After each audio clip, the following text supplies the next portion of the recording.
বক্তব্যে 1 ঘন্টার বক্তব্যতে যদি 25টা গজল হয় তা হাদিস কোরআন কখন বলবে বলেন? একটা 1 ঘন্টার জালসাতে যদি 25টা গজল হয়, 10টা 15টা যদি গজল হয় তো জাতির সামনে বক্তা সাহেব হাদিস কোরআন কখন বলবে? জাতি কখন পরিবর্তন হবে?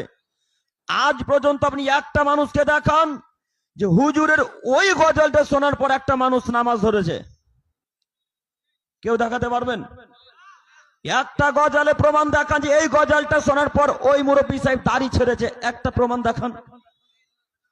গজল দিয়ে জাতির কোনোদিন পরিবর্তন হয়নি, ইনশাল্লাহ পরিবর্তন হবেও না।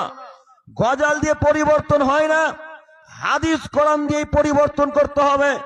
একেবারে নির্ভীক কণ্ঠে মানুষের সামনে বক্তব্য রাখবে যেদিন আপনার হুজুর, সেদিন জাতির উপকার হবে ইনশাল্লাহ। আপনার হুজুরকে বলে দিতে হবে যে সমস্ত দোকানে জালসা পাস, যে